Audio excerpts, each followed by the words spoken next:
ہر طرح کی ہم اللہ رب العزت کے لیے ہے، جس نے ہمیں پیدا کیا، ہمیں ہدایت دی، اور اس نے ہمیں اطاعت کے ان کاموں کا حکم دیا جن میں ہمارے لیے خیر اور برکت ہے، اور حرام کاموں سے منع کیا کیونکہ ان میں نحوست، شر اور فساد، تباہی ہے۔ میں اپنے رب کی حمد بیان کرتی ہوں اور اس کا شکر ادا کرتی ہوں، اس کی ان نعمتوں پر جنہیں اس کے سوا کوئی شمار نہیں کر سکتا، کوئی گن نہیں سکتا، ان نعمتوں پر بھی جنہیں ہم جانتے ہیں اور ان نعمتوں پر بھی جنہیں ہم جانتے نہیں۔ حقیقت یہ ہے کہ ہمارا رب ہی شکر اور تعریف کے لائق ہے۔ تعریف کا جذبہ انسان کے اندر ہر حال میں رہتا ہے۔ جب بھی وہ کسی اچھی چیز کو دیکھتا ہے تو اس کی تعریف کیے بغیر نہیں رہتا، لیکن سب سے زیادہ تعریف کس کی؟ وہ جو خود نظر نہیں آتا، لیکن بے شمار نشانیاں اس کے وجود پر دلالت کرتی ہیں۔ چاروں طرف کائنات میں پھیلی ہوئی نشانیاں ہمیں بتاتی ہیں کہ ہمارا رب وہ ہے جس نے انہیں پیدا کیا، جس نے انہیں ہمارے لیے مسخر کیا، جس نے ہمیں ان سب چیزوں سے فائدہ پہنچایا۔ آج میں اسی موضوع پر بات کروں گی کہ پھر ایسے رب سے ہمارا تعلق کیسا ہونا چاہیے۔ حقیقت یہ ہے کہ انسان کو اللہ تعالیٰ نے اس طریقے پر پیدا کیا ہے کہ وہ اب اپنے رب کی عبادت کر سکے، سب سے بڑھ کر اپنے رب سے محبت کرے۔ لیکن یہ انسان کی کمزوری ہے کہ وہ ظاہر میں نظر آنے والی چیزوں میں الجھ کے رہ جاتا ہے اور اپنے حقیقی رب کو بھول جاتا ہے اور اس کی بے شمار نعمتوں کو فراموش کر دیتا ہے اپنی ہی غفلت کی وجہ سے۔ لیکن چونکہ ہم پیدا اسی کے لیے کیے گئے ہیں، اس لیے جب تک اس کو نہیں پا لیتے، اس کو نہیں پہچان لیتے، اس سے محبت نہیں کرتے، اس وقت تک ہمارے اندر کا خلا پھر بھرا بھی نہیں جاتا، ہمارے اندر کی اداسی اور تنہائی اور ہمارے اندر کی بے چینی اور اضطراب بھی ختم نہیں ہوتا۔ اس لیے بہت ضروری ہے یہ بات کہ ہم اپنے رب کو پہچانیں اور اس سے اپنا تعلق مضبوط کریں، اس کے آگے جڑ جائیں اور اپنے قیمتی ترین جذبات اس کے لیے وقف کر دیں۔ اور جب تک ہم یہ نہیں کرتے، اس وقت تک ہماری زندگی مکمل نہیں ہوتی۔ دنیا میں بھی ہم بے شمار نعمتوں سے صحیح معنوں میں فائدہ نہیں اٹھا سکتے، اور آخرت کی سب سے بڑی نعمت اور وہ اللہ سبحانہ وتعالیٰ کا دیدار، اس کا شوق جب تک دنیا میں نہیں ہوتا وہاں بھی اس کی لذت نہیں پا سکتے۔ لہٰذا بے حد ضروری ہے کہ ہم اپنے رب کو پہچانیں اور اس کی اطاعت اس حال میں کریں کہ واقعی وہ ہم سے راضی ہو جائے۔ ہمارا رب کون ہے، اور خاص طور پر انبیاء علیہ السلام نے رب کو کیسے پہچانا، اس کے بارے میں سورۃ الشعراء کی آیات ایک بہترین تعارف کراتی ہیں کہ جو ابراہیم علیہ السلام کا اپنے رب کے ساتھ تعلق تھا اور جس طرح وہ اپنے رب کو پہچانتے تھے، بظاہر دیکھنے میں بہت ہی سادہ لفظ ہیں، لیکن ایک حقیقی تعلق کو بیان کرتے ہیں۔ یوں محسوس ہوتا ہے کہ یہ ان کے حقیقی جذبات ہیں، یہ ان کے اپنے ہی احساسات ہیں اور یہ ان کے دل کی باتیں ہیں۔ وہ کہتے ہیں، کون ہے رب؟ الذی خلقنی فہو یہدینی، وہ جس نے مجھے پیدا کیا پھر وہی مجھے راہ دکھاتا ہے۔ والذی هو یطعمنی ویسقینی، وہی جو مجھے کھلاتا اور پلاتا ہے۔ وَإِذَا مَرِضْتُ فَهُوَ يَشْفِينِ، اور جب میں بیمار ہوتا ہوں تو وہی مجھے شفا دیتا ہے۔ وَالَّذِي يُمِيتُنِي ثُمَّ يُحْيِينِ، وہی جو مجھے موت دے گا پھر مجھے زندہ کرے گا۔ وَالَّذِي أَطْمَعُ أَن يَغْفِرَ لِي خَطِيئَتِي يَوْمَ الدِّينِ، اور وہ جس سے میں طمع رکھتا ہوں کہ وہ جزا کے دن میری خطا بخش دے گا۔ رب هب لي حکما وألحقني بالصالحین، اے میرے رب مجھے حکم عطا کر اور مجھے نیک لوگوں کے ساتھ ملا۔ وجعل لي لسان صدق في الآخرین، اور پیچھے آنے والوں میں میرے لیے سچی نام بری رب۔ وجعلنی من ورثۃ جنت النعیم، اور مجھے جنت النعیم کے وارثوں میں شامل کر لے۔ یہ ہے ابراہیم علیہ السلام جو اپنے رب کے ساتھ اپنے تعلق کو کچھ یوں بیان کرتے ہیں۔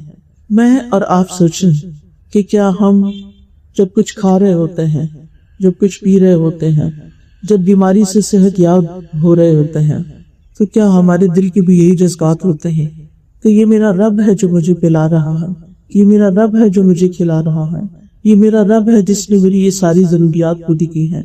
یعنی ہم میں سے ہر شخص یہ سوچے کہ رب کے ساتھ پرسنل لیول پر میرا تعلق کیسا ہے، کہ جو میرے اور میرے رب کے درمیان ہی ایک راز ہے، جس کا اظہار میں اپنے رب کے سامنے ہی کرتی رہتی ہوں، جس کو میں دل ہی دل میں یاد کرتی رہتی ہوں، جو ہر موقع پر مجھے یاد رہتا ہے، ہر نعمت کے پانے پر مجھے اسی کا خیال آتا ہے، اور مجھے زندگی میں جو کچھ ملا ہے میں سب کچھ اسی سے منسوب کرتی ہوں کہ یہ مجھے میرے رب نے عطا کیا ہے۔ کیونکہ رب کے ساتھ ہر شخص کا اپنے طور پر ایک تعلق ہونا، ایک پرسنل لیول پر تعلق ہونا بہت ضروری ہے۔ ہمارا رب اگرچہ سارے جہانوں کا رب ہے، اللہ خالق کل شیء، ہر چیز کو وہی پیدا کرنے والا ہے، وہی خالق ہے، وہی مالک ہے، وہی اس پوری کائنات کی تدبیر کر رہا ہے، اس کا نظام چلا رہا ہے، سارے امور اسی کی طرف لوٹتے ہیں، ساری مخلوق کو پیدا کرنے کے بعد اس کی رہنمائی بھی اسی نے کی ہے۔ الذی اعطی کل شیء خلقہ ثم ہدی، وہ جس نے ہر چیز کو اس کی شکل و صورت بخشی پھر اس کو راستہ دکھایا، وہ ہر چیز پر نگرانی کر رہا ہے، ہر چیز کی حفاظت کرنے والا ہے، حکم ان سب پر اسی کا چلتا ہے، سارے کا سارا حکم اور سارے کے سارے فیصلے اسی کی جناب سے صادق ہوتے ہیں، کاموں کی تدبیر بھی اسی کے ہاتھ میں ہے، زندگی اور موت کا رب بھی وہی ہے، آسمان اور زمین میں پائی جانے والی ہر چیز کا وہ علم رکھتا ہے، ایک ذرے سے لے کر عرش تک سب اسی کے کنٹرول میں ہے، ظاہری اور پوشیدہ باتوں کا وہ جاننے والا ہے، ہمارے دل کے اندر پائے جانے والے خیالات سے وہی واقف ہے، وہ نگاہوں کی خیانت تک کو جانتا ہے، وہ ہماری سرگوشیوں سے بھی واقف ہے، لیکن ذاتی طور پر اپنی زندگی میں، اپنی روزمرہ کی مصروفیات میں میرا اس کے ساتھ کتنا تعلق ہے اور کیسا تعلق ہے، میرے اوقات اس کی یاد میں کس طرح بسر ہوتے ہیں اور وہ یاد بھی کیسی ہوتی ہے، اور خاص طور پر نماز کے وقت ہماری نماز میں، ہماری عبادت میں، ہماری تلاوت میں اس کی یاد کا کتنا حصہ ہوتا ہے۔ وہ فرماتا ہے اقم الصلاۃ لذکری، نماز میری یاد کے لیے قائم کرو، لیکن ہم نماز میں کیا کرتے ہیں؟ نماز کا اصل مقصد تو اس سے ملاقات ہے، اس کی عبادت کا اظہار ہے، اس کی یاد ہے، جو عملی شکل میں ہم اس کے سامنے کھڑے ہو کر کرتے ہیں، لیکن افسوس یہ کہ ہماری نماز بھی اس کی یاد سے خالی ہوتی ہے۔ جب ہم قرآن پڑھ رہے ہوتے ہیں تو یہ دیکھ رہے ہوتے ہیں کہ کتنے صفحے باقی ہیں، نماز کے وقت یہ سوچ رہے ہوتے ہیں کہ کتنی رکعتیں اب باقی رہ گئی ہیں، یعنی ہم ہر چیز کو انجوائے کر رہے ہیں، ہر چیز کے پیچھے جا رہے ہیں، طرح طرح کی چیزوں کی محبت میں گرفتار ہیں، لیکن جس نے سب کچھ دیا ہے اسی سے غافل ہے۔ تو رب کی عبادت کے لیے اس کی معرفت بے حد ضروری ہے، اس کی پہچان ضروری ہے، اور سب سے بڑھ کر یہ کہ وہ ایک ہے اور اس جیسا کوئی نہیں۔ قل هو اللہ احد، کہہ دیجئے کہ اللہ ایک ہے، اللہ الصمد، اللہ بے نیاز ہے، لم یلد، اس نے کسی کو جنا نہیں، ولم یولد، اور نہ کوئی اس سے جنا گیا ہے، ولم یکن لہ کفوا احد، اور کوئی ایک بھی اس کا ہمسر نہیں، کوئی ایک بھی اس جیسا نہیں، لیس کمثلہ شیء وہو السمیع البصیر، کوئی چیز اس جیسی نہیں اور وہ سننے والا، دیکھنے والا ہے۔ وہ اپنی ذات میں اکیلا ہے، اپنے اسماء و صفات میں اور اپنے افعال میں کوئی بھی اس کے مشابہ نہیں، وہ بادشاہ ہے اور باقی ساری مخلوق اس کی ملکیت ہے، وہ رب ہے اور باقی سب اس کے بندے ہیں، وہ خالق ہے اور باقی سب مخلوق ہیں، وہ اکیلا ہی خالق ہے، خلق میں کوئی اس کا شریک نہیں، اسی لیے الوہیت میں بھی کوئی اس کا شریک نہیں، وہی معبود ہے اور ہم سب عبادت کرنے والے ہیں، اور ہمیں اس نے پیدا بھی اپنی عبادت کے لیے کیا ہے۔ زمین و آسمان کی ایک ایک چیز اس کی تسبیح بیان کر رہی ہے، سبح للہ ما فی السماوات وما فی الارض وان من شیء الا یسبح بحمدہ ولکن لا تفقہون تسبیحہم، کوئی چیز ایسی نہیں کہ جو اس کی تسبیح نہ کر رہی ہو، لیکن تم ان کی تسبیح کو نہیں سمجھتے۔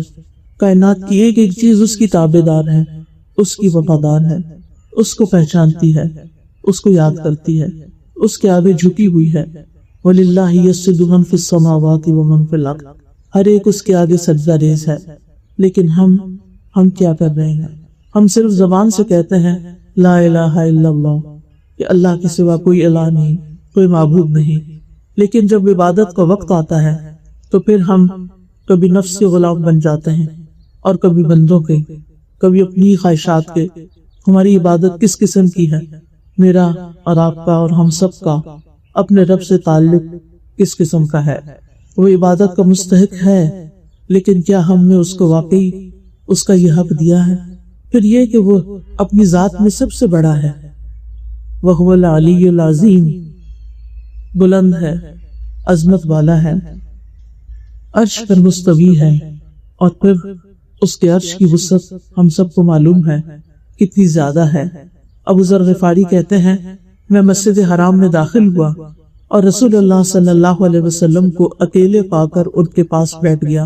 میں نے کہا یا رسول اللہ صلی اللہ علیہ وسلم، کون سی آیت افضل ہے جو آپ پر نازل ہوئی؟ آپ نے فرمایا آیت الکرسی۔ کرسی کے مقابلے میں 7 آسمان اس طرح ہیں جیسے بیابان زمین میں کوئی چھلا پڑا ہوا ہو، اور پھر کرسی کے مقابلے میں عرش کا ہجوم اس طرح ہے جیسے اس چھلے کے مقابلے میں بیابان کا وجود ہے۔ اس کے عرش کی وسعتوں کو امیجن نہیں کیا جا سکتا، تو کہاں یہ کہ ہم اللہ رب العزت کی عظمت کا پوری طرح اس کا ادراک کر سکیں، اس کو محسوس کر سکیں۔ ہر چیز اس کے قبضہ قدرت میں ہے، اور قیامت کے دن وہ فرمائے گا، آسمانوں کو لپیٹ لے گا اور اپنے دائیں ہاتھ میں لے کے فرمائے گا میں بادشاہ ہوں، کہاں ہے جبار، کہاں ہے تکبر کرنے والے؟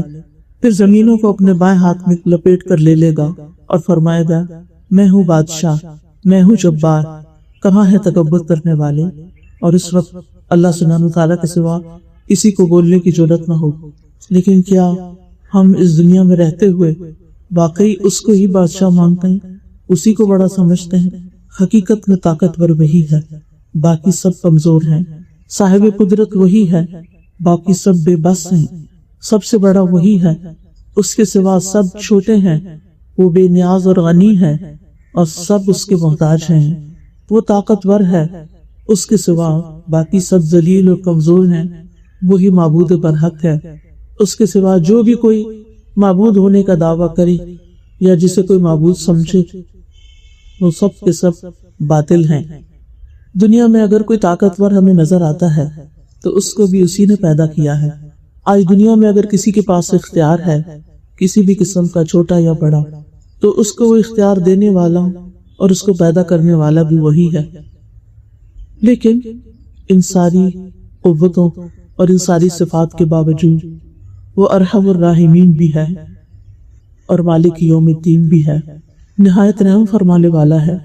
لیکن انسانوں کو بدلہ بھی خود دے گا، جو بھی وہ اس کے ساتھ دنیا میں معاملہ کر کے جائیں گے۔ دنیا میں رزق بھی وہی ہمیں دیتا ہے، اور آخرت میں جنت اور جہنم میں ڈالنے کا فیصلہ بھی اسی کا ہوگا۔ بے مثال صفات والا ہے، ہر چیز سے پہلے ہے اور سب سے آخر میں بھی وہی ہے۔ هو الاول والآخر والظاہر والباطن، ہر چیز پر وہی غالب ہے اور ہر چیز کے پیچھے وہ باطن ہے۔ ہر چیز کو وہ جاننے والا ہے، وحدہ لا شریک لہ، علم میں سب سے بڑا ہے۔ اللہ یعلم ما تحمل کل انثی وما تغیض الارحام وما تزداد وكل شیء عنده بمقدار، عالم الغیب والشہادۃ الکبیر المتعال۔ اللہ جانتا ہے جو ہر مادہ اٹھائے ہوئے ہے، اور جو کچھ رحم کم کرتے ہیں اور جو زیادہ کرتے ہیں، اور ہر چیز اس کے ہاں ایک اندازے کے ساتھ ہے۔ وہ غیب اور حاضر کو جاننے والا ہے، بہت بڑا اور نہایت بلند ہے۔ عالم الغیب والشہادہ ہے، غیب اور حاضر سب کا جاننے والا، ماضی، حال اور مستقبل ہر زمانے سے واقف ہے۔ ہر چیز پوری طرح اس کے قبضے قدرت میں ہے۔ وہ جس چیز میں جیسا چاہے تصرف کرے، کوئی اس کو روک نہیں سکتا۔ جس کو جو چاہے دے، کوئی منع نہیں کر سکتا، اور جس سے چاہے روک لے، کوئی اس کو دے نہیں سکتا۔ اللہم لا مانع لما اعطیت ولا معطی لما منعت ولا ينفع ذا الجد منک الجد۔ اس کے لیے سب کچھ کرنا آسان ہے، لہٰذا جب ہم اس سے مانگے تو اس کی شان کو سامنے رکھ کے مانگے، اپنے پیمانوں کو سامنے رکھ کے نہیں۔ جو چیزیں ہمیں ناممکن لگتی ہیں اس کے لیے عین ممکن ہے، جو ہمیں مشکل لگتا ہے اس کے لیے وہ سب آسان ہے۔ وہ بڑا ہے، بہت بڑا، بہت بلند، اس کا نام بھی بہت بابرکت ہے۔ تبارک اسم ربک ذی الجلال والاکرام، اس کے نام سے جو کام کیا جائے وہ بھی آسان ہو جاتا ہے، اس میں برکت ہو جاتی ہے۔ رسول اللہ صلی اللہ علیہ وسلم نے فرمایا، کھانے کے وقت اللہ کا نام لیا کرو، وہ تمہارے لیے اس کھانے میں برکت ڈال دے گا، اس کے نام سے حفاظت ملتی ہے۔ نبی صلی اللہ علیہ وسلم نے فرمایا، جب رات کا آغاز ہو یا جب شام ہو جائے تو اپنے بچوں کو روک لو، گھر سے باہر نہ نکلنے دو، کیونکہ اس وقت شیاطین پھیل جاتے ہیں۔ پھر جب رات کی ایک گھڑی گزر جائے تو انہیں چھوڑ دو، یعنی پھر جا سکتے ہیں، اور دروازے بند کر لیا کرو، اور اس وقت اللہ کا نام لو، کیونکہ شیطان بند دروازے کو نہیں کھولتا، اور اللہ کا نام لے کر اپنی مشکیزوں کا منہ باندھ دیا کرو۔ اللہ کا نام لے کر برتنوں کو ڈھکا کرو، خواہ کسی چیز کو چوڑائی میں رکھ کر ہی اس کو ڈھکو، یعنی برتن کھلے نہیں ہونے چاہیے رات کے وقت، اور اپنے چراغ سونے سے پہلے بجھا دیا کرو۔ اسی طرح جب صبح شام 3 دفعہ اس کا نام لیا جائے اور یہ دعا پڑھی جائے تو کوئی چیز انسان کو نقصان نہیں دیتی۔ بسم اللہ الذی لا یضر مع اسمہ شیء فی الارض ولا فی السماء وہو السمیع العلیم۔ ہمارا رب حقیقی بادشاہ ہے، اس کے سوا جس کسی نے بادشاہت کا دعویٰ کیا وہ اس کے لیے ہمیشہ کے لیے نہیں تھی، وہ عارضی تھی، وقتی تھی، ناپائیدار تھی، اور بے شمار بادشاہ ذلت سے دوچار ہو کر بادشاہت سے رخصت ہوئے۔ حقیقی بادشاہ وہی ہے۔ اللہم مالک الملک تؤتی الملک من تشاء وتنزع الملک ممن تشاء وتعز من تشاء وتذل من تشاء بیدک الخیر انک علی کل شیء قدیر۔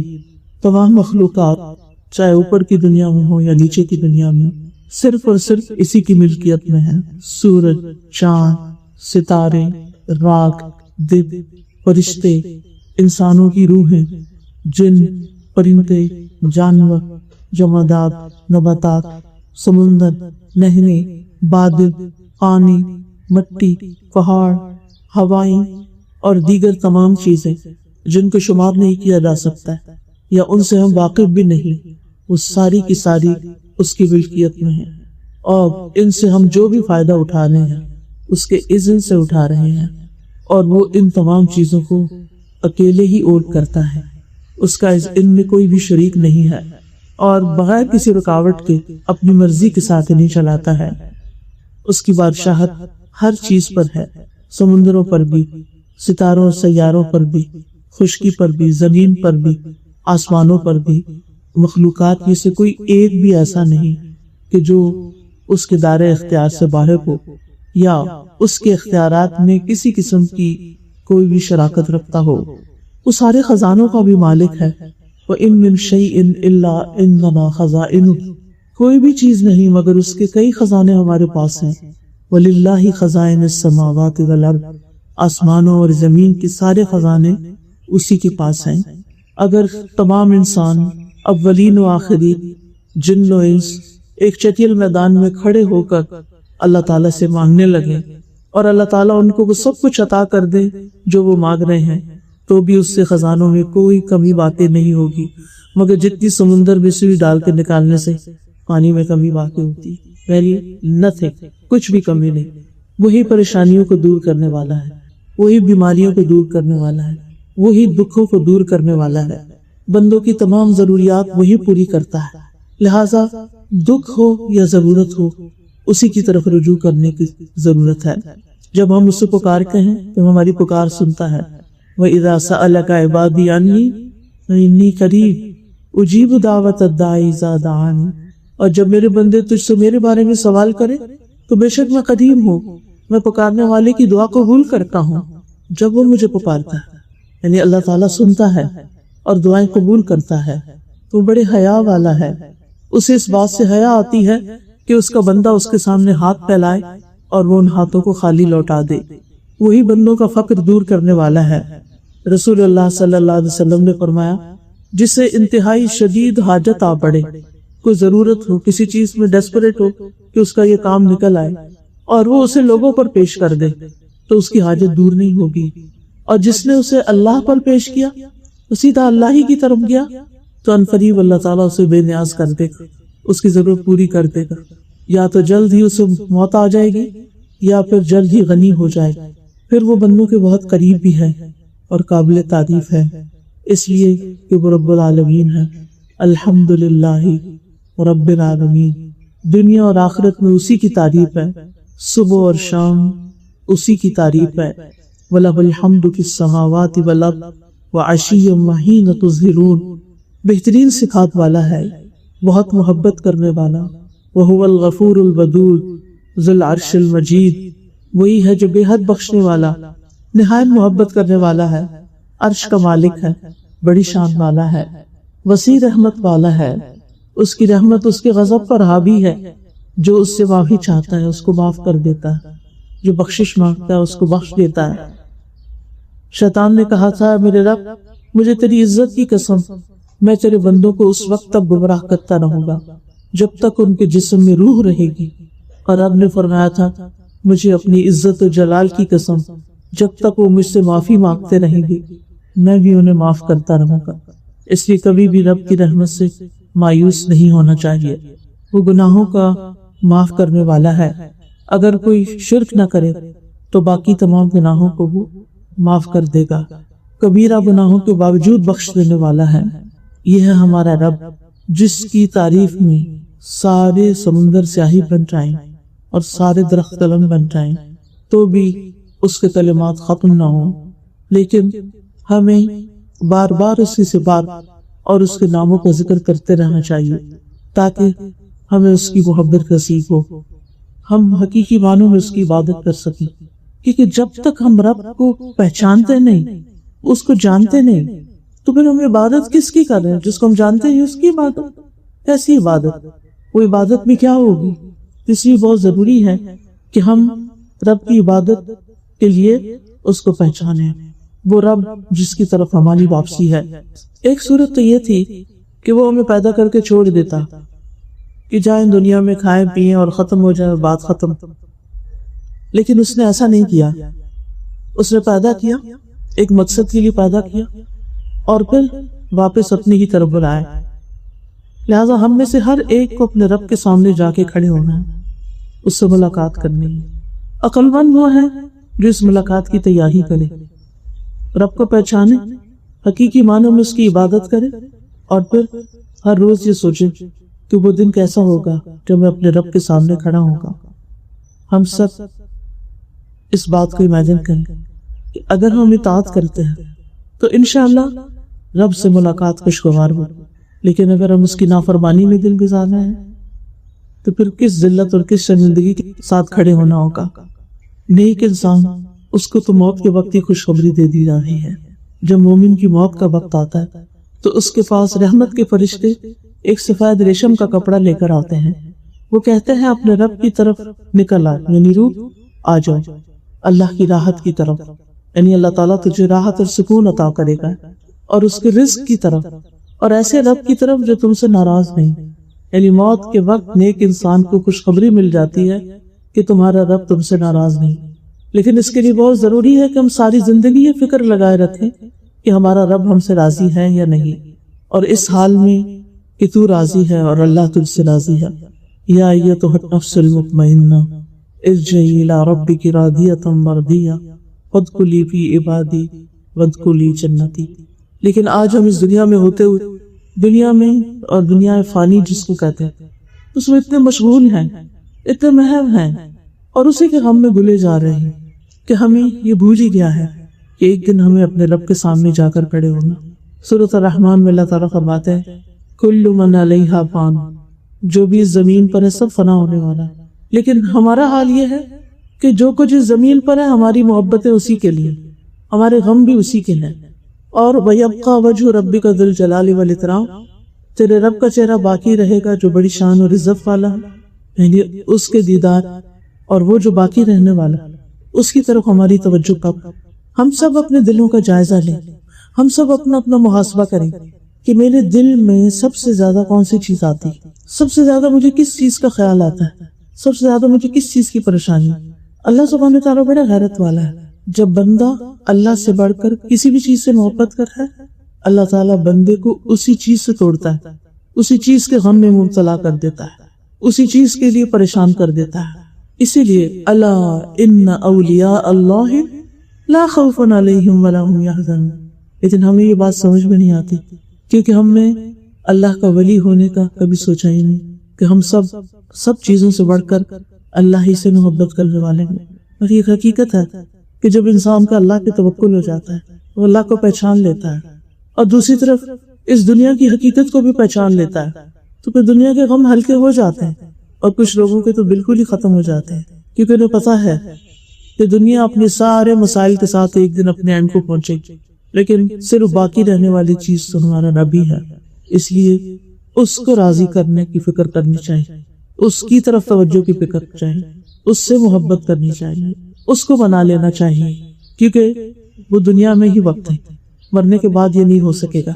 تو رب سے میرا تعلق کیسا ہونا چاہیے؟ پھر سب سے پہلی بات تو یہ کہ رب پر ایمان، ایسا یقین کہ جس میں کوئی شک نہ ہو، اور اس ایمان کے ساتھ اس کی عبادت، اس ایمان میں اس کی محبت بھی شامل اور اس کا خوف بھی شامل۔ جب عبادت میں محبت اور خوف دونوں چیزیں شامل ہو جاتی تو عبادت کا لطف ہی کچھ اور ہو جاتا ہے۔ لیکن جب عبادت صرف ایک ریچول سمجھ کر اور ایک صرف مجبوری سمجھ کر کی جاتی ہے کہ نہ کی تو پکڑ ہو جائے گی، نماز قضا کر دی تو بس سزا مل جائے گی، تو پھر اس نماز سے انسان لذت نہیں پاتا۔ کیوں نبی صلی اللہ علیہ وسلم فرماتے تھے اقیم الصلاۃ یا بلال ارحنا بنا، بلال نماز قائم کرو اور ہم اس سے راحت پہنچا کہ جب رب سے ملاقات کریں گے، رب کے آگے کھڑے ہوں گے تو ساری باتیں بھول جائیں گے، دنیا کے غم بھول جائیں گے۔ لیکن ہمارا حال یہ ہے کہ ہم نے اپنے دلوں میں دنیا کو اتنی جگہ دے رکھی ہے کہ رب کے سامنے کھڑے ہو کر بھی اسی طرف دھیان رہتا ہے، دنیا کے غم آگے یاد آتے رہتے ہیں۔ رب کے لیے نہیں روتے، رب کی محبت کو نہیں روتے نماز میں، رب کے سامنے جا کر دنیا کی محبت میں روتے، جو بذات خود نماز میں خلل ڈالنے والی چیز ہے۔ تو اس کے ساتھ کسی کو شریک نہیں کرنا، نہ محبت نہیں۔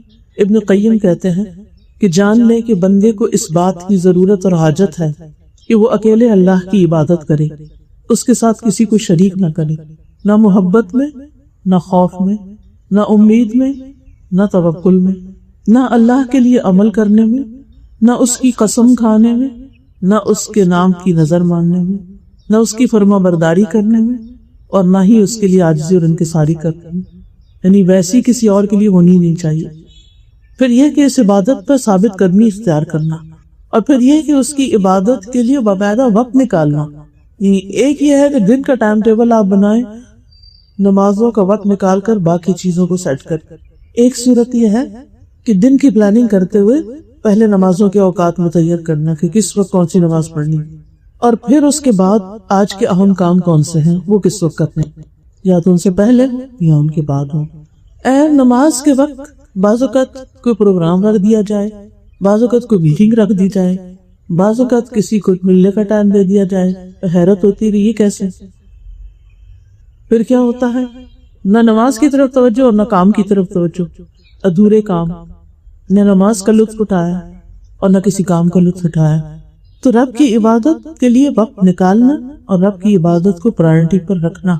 پھر جو ہماری عبادات ہیں جس میں نماز روزہ وغیرہ شامل ہے وہ اپنی جگہ، لیکن اس کے ساتھ ساتھ یعنی صرف اسی کو کافی نہ سمجھنا، کثرت سے رب کو یاد کرنا، صرف زبان سے نہیں دل سے بھی، ہر سچویشن میں، ہر موقع پر پہلے اس کو یاد کرنا۔ یعنی کوئی مشکل، کوئی غم، کوئی دکھ آیا تو یہ نہیں کہ سب کے نمبر ملا لیے، جب کوئی نہیں تو پھر کہا یا اللہ تو میری مدد کر، نہیں، پہلے اس کی طرف متوجہ، پہلے اس سے دعا۔ اور ہم دیکھیں کہ اس سے سرگوشی کرنے میں، اس سے مانگنے میں، اس کی طرف توجہ کرنے میں کتنا وقت لگتا ہے، کتنی دیر لگتی۔ وہ تو ہر وقت سنتا ہے، بندے ہر وقت نہیں سنتے، وہ دن ہو، رات ہو، پانی میں ہو، آپ آسمان میں ہو، زمین میں ہو، آسانی میں ہو، مشکل میں ہو، ہر وقت سنتا۔ لا تأخذہ سنۃ ولا نوم، اس کو نہ نیند آتی ہے نہ اونگ آتی، لہذا سب سے پہلے اس کی طرف متوجہ۔ مشکل پیش آنے پر اس کو یاد کریں، اس کا ذکر کریں، اور عبادت میں خوبصورتی اس احساس کے ساتھ لائیں کہ گویا ہم اسے دیکھ رہے ہیں، اور اگر یہ نہیں تو وہ تو ہمیں دیکھ رہا ہے۔ پھر یہ کہ جو کچھ کریں اسی کے لیے کریں، یہی عبادت بن جائے گی، یعنی ہر چیز عبادت۔ ہر قول اور فعل عبادت بن جاتا ہے جب اللہ کے لیے کیا جاتا ہے، خالصتاً اسی کے لیے اور اس کی پسند کے مطابق، کیونکہ قل ان صلاتی و نسکی و محیای و مماتی للہ رب العالمین، صرف یہاں تک نہیں فرمایا کہ ان صلاتی و نسکی، میری نماز اور میری قربانی اور بس، کیونکہ ہماری عبادت یہاں تک ہے نا، نماز اللہ کے لیے، قربانی اللہ کے لیے، اور محیایا زندگی میری کس کے لیے؟ لوگوں کے لیے، دنیا کے لیے، اور موت جب بھی آ جائے نہیں، زندگی بھی اللہ کے لیے، باقی کام بھی اللہ کے لیے، چاہے لوگوں کی خدمت ہو، چاہے کسی کی مدد، چاہے دنیا کا کام ہو، چاہے دین کا کام ہو، اپنی نیتوں کو اللہ کے لیے خالص کرتے رہنا کہ مجھے اس کا اجر اللہ سے چاہیے، میں اس کام کے ذریعے اپنے رب کو راضی کرنا چاہتی ہوں۔ اور پھر عبادت کا کام ہو یا دنیا کا کام ہو، اللہ کی محبت میں کرنا۔ اللہ کی محبت میں کیسے ہوتا ہے؟ جو کام اللہ کی محبت میں ہوتا ہے، مثلا کسی سے آپ کی دوستی، اگر اللہ کی خاطر محبت ہے تو وہ دوستی آپ کو نقصان نہیں دے گی، لیکن اگر وہ اللہ کی خاطر نہیں، اللہ کے لیے نہیں، تو وہ محبت اپنی لمٹس کراس کرے گی اور وہ فائدے کی بجائے نقصان دہ ہو جائے گی۔ اپنے بچوں سے بھی محبت، اس لیے اللہ نے یہ نعمتیں ہمیں عطا کی ہیں، ان کو اللہ ہی کی اطاعت میں لگانا ہے اور ان سے اتنی محبت کرنی ہے کہ جو اللہ کی محبت سے آگے نہ بڑھے۔ جب آپ اس کو اپنی جگہ پر رکھیں گے تو پھر بچوں کی طرف سے ملنے والی خوشی اور غم اور سب کچھ بھی اپنے ایک لمٹ کے اندر آ جائے گا، وہ آپ کو ڈسٹرب نہیں کرے گا۔ لیکن جب وہ لمٹ کراس کر جاتی ہے محبت ان کی، یہ کسی بھی چیز کی محبت، تو پھر وہی انسان کے لیے مصیبت بن جاتی، وہی انسان کے لیے دکھ اور تکلیف اور پریشانی کا سبب بن جاتی ہے۔ لہذا اللہ سے تعلق کس طرح ہونا چاہیے؟ عبادت اسی کی، ذکر اسی کا، محبت اس سے، خوف بھی اسی کا، اور سب سے بڑھ کر خوف اسی کا، اور غائبانہ طور پر اللہ سے ڈرنا۔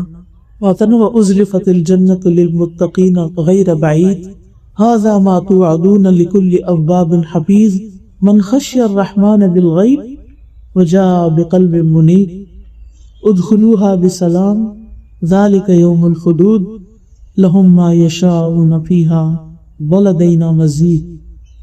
اور جنت متقین کے قریب کر دی جائے گی جو کچھ بھی دور نہ ہوگی۔ یہ ہے جس کا وعدہ تم سے کیا جاتا تھا، ہر اس شخص کے لیے جو بہت رجوع کرنے والا، خوب حفاظت کرنے والا ہو، جو رحمان سے بن دیکھے ڈر گیا ہو اور رجوع کرنے والا دل لے کر آیا ہو، کہا جائے گا اس میں سلامتی کے ساتھ داخل ہو جاؤ، یہی ہمیشہ رہنے کا دن ہے۔ ان کے لیے وہاں وہ کچھ ہوگا جو وہ چاہیں گے، اور ہمارے پاس مزید بھی نہیں۔ مزید کیا ہے؟ اللہ سبحانہ وتعالیٰ کا دیدار۔ پھر ہر موقع پر اللہ سے ڈرنا، یعنی خوشی کا موقع ہو، غم کا موقع ہو، کچھ خریدنے کا ہو، کچھ بیچنے کا ہو، کیونکہ ان معاملات میں ہم عموماً اللہ تعالیٰ کو بلا دیتے ہیں، اسی لیے ہمارے خرید و فروخت میں اسراف بھی ہوتا ہے، ہم نافرمانی کی چیزیں بھی کرنے لگتے ہیں اور ہمیں کچھ فکر بھی نہیں ہوتی۔ ہم کہتے ہیں ہم نے نماز بڑی اچھی سی پڑھ لی، ہم تو تہجد بھی پڑھتے ہیں، ہم تو حجاب بھی کرتے ہیں، ہم تو صدقہ خیرات بھی کرتے ہیں، لیکن جب معاملات آتے ہیں تو ان میں دھوکہ دہی یا فریب یا ان باقی چیزوں کے بارے میں نہیں سوچتے۔ تو جو اللہ کی محبت میں جیتے ہیں وہ اللہ کے بندوں کو نقصان بھی نہیں دیتے، وہ کسی پہ ظلم نہیں کرتے، وہ اپنے آپ پہ بھی نہیں کرتے، اس کے ہر حکم کو لیتے ہیں۔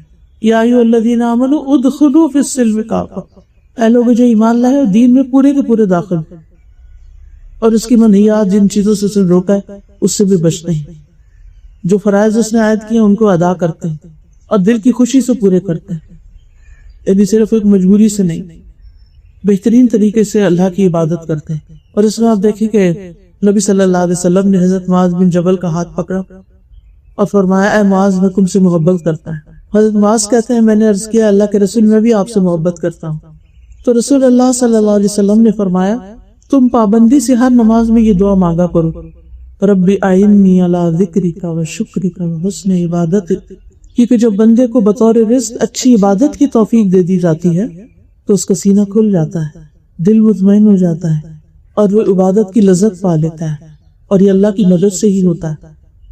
اس لیے ہر نماز کے بعد ایسا کرنا ضروری۔ اور پھر آپ دیکھیے نبی صلی اللہ علیہ وسلم حضرت معاذ سے محبت کا اظہار کرتے ہیں، اور یہ محبت اللہ کی خاطر تھی، اسی لیے نماز کے بعد کی دعا ساتھ سکھائی کہ جب انسان کسی سے اللہ کی خاطر محبت کرتا ہے تو پھر وہاں صرف دنیا کی باتیں نہیں ہوتی، کوئی دوسرے کی خیر خواہی کے کام بھی کرتا ہے، اور پھر جب عبادت صحیح ہو جاتی ہے تو بہت سی مصیبتیں اور بہت سی تکلیفیں اور بہت سی پریشانیاں خود بہت دور ہونے لگتی ہیں، کیونکہ دل میں یا تو آپ اللہ کی محبت اور اس کا لطف پائیں گے، یا اگر وہ نہیں تو پھر دنیا کی پریشانیاں ہوں گی۔ جب آپ عبادت کو حق ادا کرتے ہیں، اس پر استقامت اختیار کرتے ہیں، کہ دنیا اور آخرت دونوں کی درستگی ہو جاتی، لیکن یہ چیز ہے مشکل، اس کے لیے مسلسل کوشش کرنی پڑتی۔ یہ کام صبر کا محتاج ہے، کیونکہ مسلسل جب انسان اللہ تعالیٰ کی فرما برداری کرتا ہے اور دل سے کرتا ہے تو اللہ تعالیٰ ضرور اس کی پھر مدد بھی فرماتے ہیں۔ اب پھر یہ سب کچھ اس صورت میں ہوتا ہے جب انسان کا وحی الہی کے ساتھ ایک گہرا تعلق، یعنی قرآن و سنت کے ساتھ علم حاصل کرنے میں اس کی مشغولیت، یعنی کچھ بھی ہو، زندگی کے بہت سے کام ہوتے ہیں لیکن علم کے ساتھ اپنا رشتہ جوڑے رکھے۔ اور پھر جب انسان علم کے ساتھ رشتہ جوڑتا ہے تو انسان کے ذہن کو وسعت ملتی ہے، انسان کا سینہ روشن ہوتا ہے، اس پہ شرع صدر نصیب ہوتا ہے، لہذا قدرتی طور پر وہ کچھ بھی کرنا ہوتا ہے تو اس کا دل اللہ کے ساتھ مشغول ہوتا ہے، اللہ کی طرف متوجہ ہوتا ہے، اور خاص طور پر نماز کے وقت۔ اور پھر نماز کے بعد وہ سمجھتا ہے کہ واقعی اس نے اللہ سے ملاقات کی ہے، نماز اس کی آنکھوں کی ٹھنڈک بن جاتی ہے، جیسے نبی صلی اللہ علیہ وسلم نے فرمایا، وَجُعِلَتْ قُرَّةُ عَيْنِي فِي الصَّلَاةِ، میری آنکھوں کی ٹھنڈک نماز میں رکھ دی گئی۔ اور پھر انسان جب اللہ کے سامنے کھڑا بھی ہوتا ہے تو کھڑا ہونا اس کو لطف دیتا ہے، وہ رکوع میں جاتا ہے تو رکوع اس کو لطف دیتا ہے، سجدے میں جاتا ہے تو اس کا قرب محسوس کرتا ہے، اللہ کی عظمت کو محسوس کرتا ہے کہ یار بڑا تو ہے، میں تو بہت چھوٹا ہوں۔ تو حسن عبادت کے لیے ضروری ہے اللہ کی معرفت، عبادت کی حکمت کو محسوس کرنا، یعنی عبادت کیوں فرض کی گئی اور یہ خاص قسم کی عبادت کس لیے ہے۔ اور تیسری چیز جو فائدہ دیتی انسان کو، صحبت صالح۔ ابراہیم علیہ السلام نے جب رب کا تعارف کرایا اور رب سے دعا کی تو ان دعاؤں میں کیا مانگا؟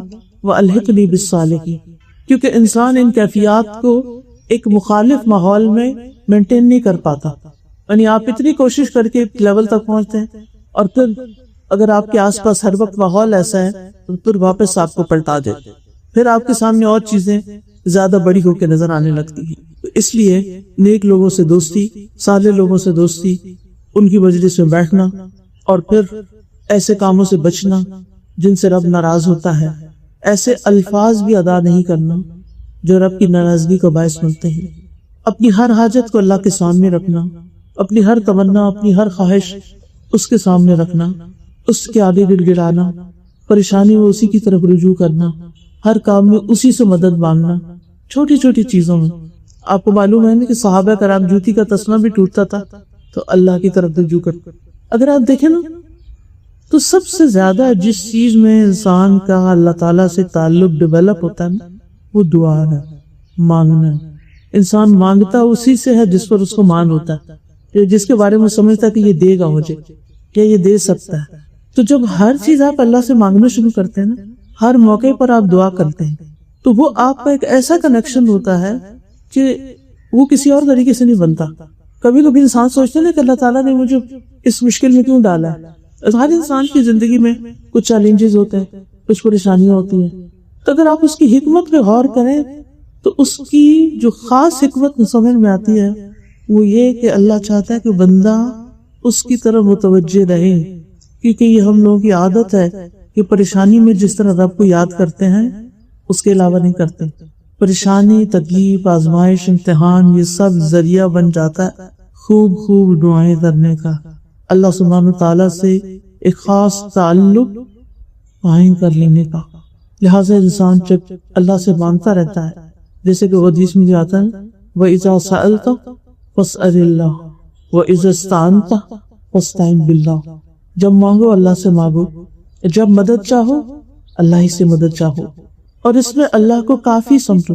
جب بھی کوئی پریشانی آئے، جب بھی کوئی تکلیف کی چیز آئے تو حسبی اللہ لا الہ الا ہوا علیہ توکلت وہو رب العرش العظیم، اور دل ہی دل میں اس معاملے کو لپیٹ کے اللہ کے سپرد کرتے ہیں، اسی پر بھروسہ، اسی پہ توکل، اسی کو اپنا مددگار سمجھنا، اس کے فیصلوں کو تسلیم کر لینا، اس کی نعمتوں پر شکر ادا کرتے رہنا، اس کے رب ہونے پر راضی رہنا، اور اس کی رضا کے کاموں کی تلاش میں رہنا کہ وہ کام کرو کہ جس سے وہ راضی ہو جائے، اور اس کی دعا بھی کرنا وَأَنْ أَعْمَلَ صَالِحًا تَرْضَاهُ، کہ اللہ میں ایسے اچھے کام کروں کہ جس سے تو راضی ہو جائے، چاہے وہ عبادت کا کوئی کام ہو، چاہے وہ بندوں کی خدمت کا کوئی کام، کیونکہ اللہ تعالیٰ قیامت کے دن کہیں گے نا کہ اے میرے بندے، تو نے مجھے پانی نہیں پلایا، تو نے مجھے کھلایا نہیں، تو نے میری عادت نہیں کی، تو بندہ کہے گا کہ یہ تو رب العالمین ہے، میں یہ کیسے کر سکتا تھا؟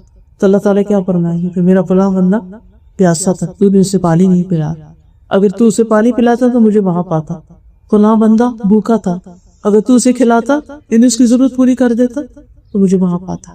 تو اللہ کی خاطر جو بندوں کی ضروریات انسان پوری کرتا ہے تو یہ بھی اللہ سبحانہ وتعالیٰ کے ساتھ ایک گہرا تعلق کا باعث بنتا ہے۔ اور پھر من احب للہ وابغض للہ وآطى للہ ومنع للہ فقد استکمل الایمان، محبت کرے تو اللہ کے لیے، کسی سے بغض رکھے تو اللہ کے لیے، کسی کو کچھ دے تو اللہ کے لیے، کسی سے کچھ روکے تو اللہ کے لیے، جب ہر چیز اللہ کے لیے ہو جائے تو پھر ایمان مکمل ہو جاتا ہے۔